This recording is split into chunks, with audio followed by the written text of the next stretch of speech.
এই একটা Mary fail দিলে আর একটা এসে যদি রাত্রির বেলায় ঘেরের বাসায় আমার খাই তখন অবস্থা হবে কি? তখন বলতে তাও তো কথা ঠিক। তাহলে বলতে সাপুরে ডেকে ধরাতে হবে। আমাকে সংবাদ দেওয়ার পরে আটলের ভিতর থেকে উস্তাদে ধরে আনি তো এই বাক্সই রাখিছি। আমি ছেড়ে দিচ্ছি, দেখেন চিনতে পারেন কিনা। উস্তাদ তুমি বাক্সর মধ্যে ঢোকো। এই দেখেন, এই যাও, চলে যাও। ওরে ঘুমাইও না, আরবে হুলা রাখ, খবর কর। এই ঠান্ডা হা, ওরে জায়গা দেখো রে, ওরে কালো রাইতে কাল লাগিলি, কালো রাইতে কাল লাগিলি,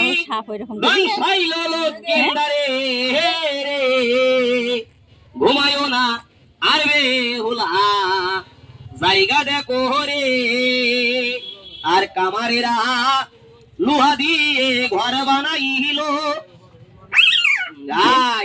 ওরে ঘর বানাইল, তার জ্বালা প্রতিশোধ লইল বাসর ঘরে রে। ঘুমায়ও না, আরবে হুলা জায়গা দেখো রে, ঘুমায়ও না, আরবে হুলা জায়গা দেখো রে। তবে কাকা 7টা রাইতের বেলা এইদিকে লক্ষ্য রাখেন, এবছরের ডিম পেরিল উস্তাদ 26টি, ইন্দুর পেইল সামনে। ইন্দুর তাড়াতে তাড়াতে কাঠের ঘরের বড় ঘরের মধ্যে ঢুকিছে। ওই ঘরের ভিতরে ঘুমাইছিল এক ব্রাহ্মণের মেয়ে, নাম ছিল প্রতিমা। ঘুমান্ত অবস্থায় কামড় দেবে না দেবে, মেয়েটার ঘাড়ে দিল কামড়। উজাটে গেল দুজন।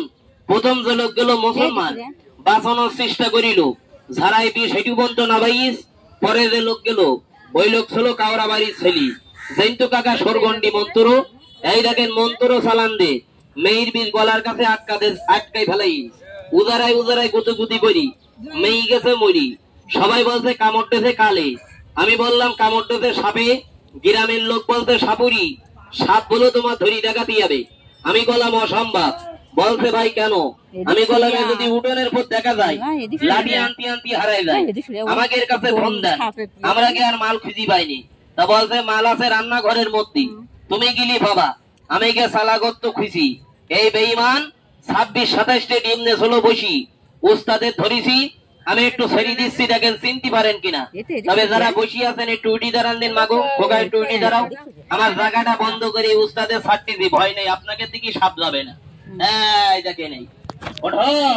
ওই আমাকে নয়নের মা চাকরি করে ঢাহা শহরে, ওরে মেলা দিন পরে একদিন আইলো বাড়ি, এল্লা এল্লা শুয়ে থাকে ওই ঘরে। আমাকে নয়নের মা চাকরি করে ঢাহা শহরে। কাকা আমি ছোট একটা দাগপা গন্ডি দিছি, এই দাগপা গন্ডির ওই বাড়ি একটা সাপও যাবে না। যদি যাই আমি যেতে দেবো না। তবে যারা দূরে দাঁড়িয়েছেন সবাই যদি এগিয়ে এসে দাগটা পা দিয়ে দবাই ধরেন, এই সাপের মাথায় পাড়া পড়িয়ে যাবে। আপনাকে দিকে যাবে না, আমার দিকে আসবে না, মধ্যে পড়ি খেলা করবে। সবাই একটু এগিয়ে আসেন তো বাবু, চত্ব সাইডে।